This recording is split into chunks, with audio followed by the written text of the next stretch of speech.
Alright. What's up guys, this is Stefan with a brand new tutorial video on how to create clipping masks for your digital paintings in Adobe Photoshop CS6. Now I'm going to assume that the viewers of this video have a general idea of Photoshop already, so they should know where the toolbar is, how to change colors, where your layers panel is, etc. But for the beginners, don't fret, I am making a completely separate video just for you guys to help give you an overview of where all this stuff is and give you a little idea of what each tool is used for. With all that said, let's just get right into it.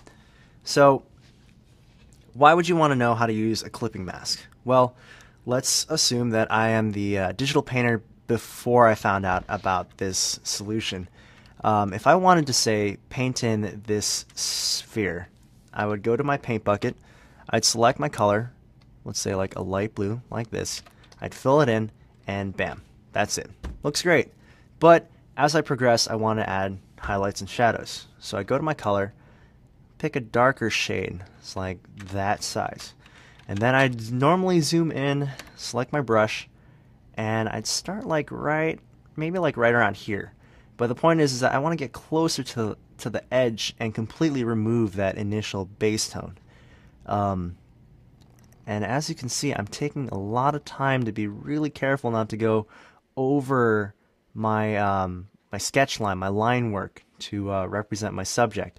And I'll really go slow to get these little crevice of the base tone. But sometimes I'll just slip a little bit and end up going right over my line work, and that would bug the hell out of me. So then I'd back up and then I'd try again. And as you can see, this is a huge time waster. Just, trying to get this clean and concise. And I mean, sure, you feel great in the end, but really, it's like 20 minutes later, you're going to wonder, wow, there must be a faster way. And that, my friends, is where clipping masks come in real handy. So to create a clipping mask, I'm going to show you 4 different ways, 3 or 4 different ways. The first way is with the quick selection tool. If you go to the toolbar at the very top, wow, I just got really cultured with my accent. If you go to the toolbar and you go over to the 4th icon from the top, there's this paintbrush with a dashed ellipse. That's called a quick selection tool. You're going to pick that, and notice how your brush became an electron, I guess you could say. Now you're going to slightly paint over the fill color that you just put in, and now you have this selection circle represented by the marching ants. From there, you're going to take your mouse, you're going to move over to your layers panel, and you're going to click on the create new layer button, and then you're going to rename your layer your subject, which in this case is a circle. Okay, there you go. And now that we have a selection and a new layer, I'm going to bring my mouse down to this rectangle with a circle in it. By pressing this, I created a clipping mask. And that's it.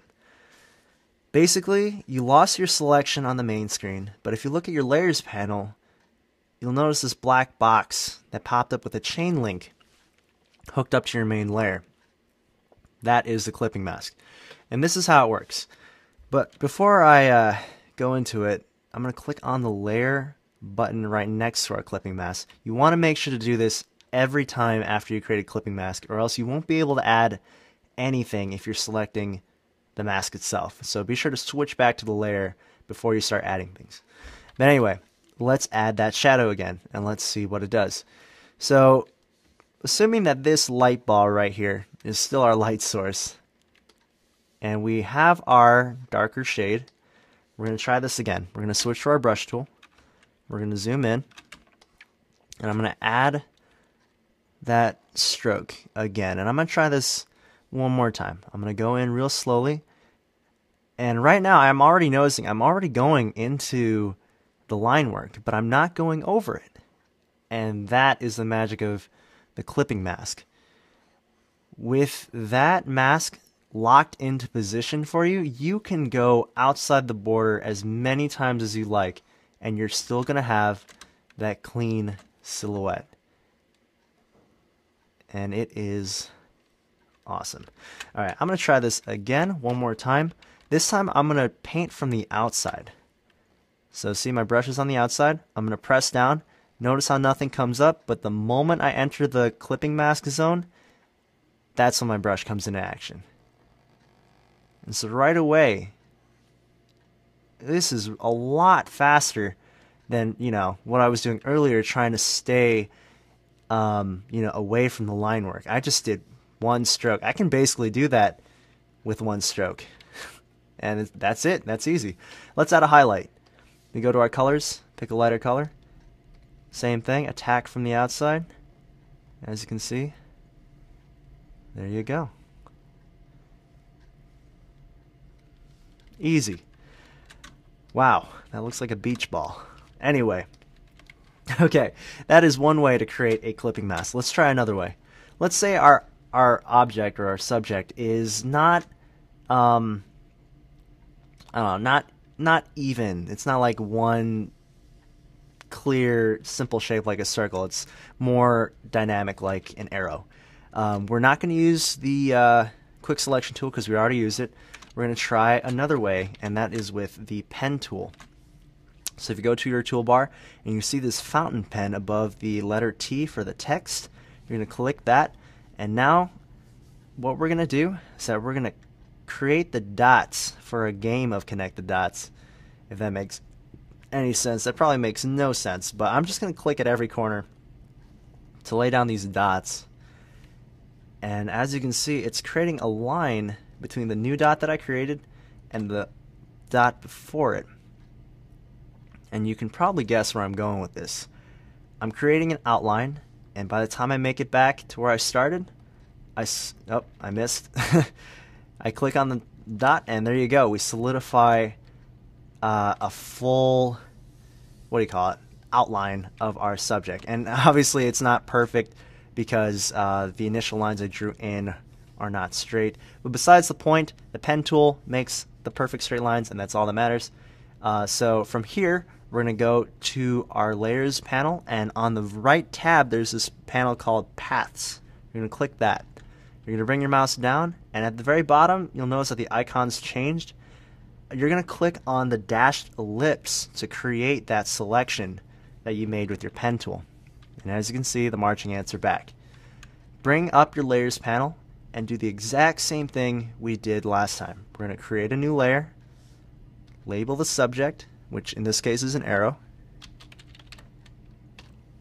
Okay, so now that we have the selection and the new layer, we're going to go down and we're going to click on the rectangle with the circle. And there you go. There's our clipping mask. Now before we do any edits, we're going to click on the layer. Remember to do that. If you don't do that switch, you're going to get super frustrated trying to figure out why Photoshop isn't making the lines when you're telling it to. So just remember, select the layer, or else you're going to be drawing into the mask. That made no sense. Anyway, let's say we want to make this arrow a dark green. Let's say like right there. Now, before I filled in the color with the paint bucket, but we sort of skipped that step, but that's okay because this is going to be more fun. We have the clipping mask, so we can draw from the outside in, and the clipping mask will just work its magic. Just like that. Awesome, huh? As you can see, though, like I said earlier, the pen tool lines didn't match up with the lines I drew in, and that's because my lines weren't straight to begin with, so there you go. Besides the point, that's how you create a clipping mask with the pen tool. Let's try another shot with the pen tool, but deal with a shape that has a combination of straight lines and a curved line. How can you use the pen tool to create a clipping mask for that? Well, it's really not that complicated. We're going to do the same thing. We're going to click on the points, establish it. So we know this already, where we're creating straight lines between new points. But now here, for this ellipse, or like this side of a circle, it's going to get a little complicated. You're going to press down your point. Don't lift up your pen, because if you do, it's going to create the straight line that is currently there. With your pen still down, or your mouse still clicked, you're going to then drag in a direction, typically away from where your line is, to create these things called anchors. Now these anchors are what affects the line to bend in the way that you want it to bend. And as you can see, I can bend it exactly to how I want it. It's really flexible. And once I like where it is, I let go. And then from there, I can just continue with my line. There you go, I have another line, but I don't like it where it is so far, so I'm going to move and angle it like that. And there you go, I completed the cycle. Alright, let's see if you remember how to do this, how to make a selection and make the mask. So we've got the pen tool set up. Now we're going to go to Paths. Then from Paths, we're going to move down, move to the dash circle. That creates the selection. We're going to go back to Layers. We're going to create a new layer, name the subject, which in this case is a cone. And then we're going to bring our mouse down and press the rectangle with the circle. And there's our clipping mask. We're going to switch to the layer, and now we're going to add a color. Let's say red. Let's make it a red. Okay, let's say like there. That's more like a pink. My colors are so weird, but I like it. Alright, so the clipping mask is in, so I can have fun. I can go nuts with shading and still have the nice silhouette. Awesome. Let's add a shadow to help prove my point one more time. Assuming that we're still working with the same light bulb.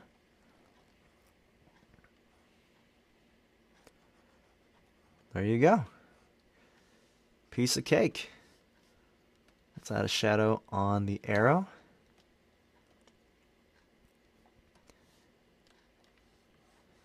That's actually not the same hue, I don't think.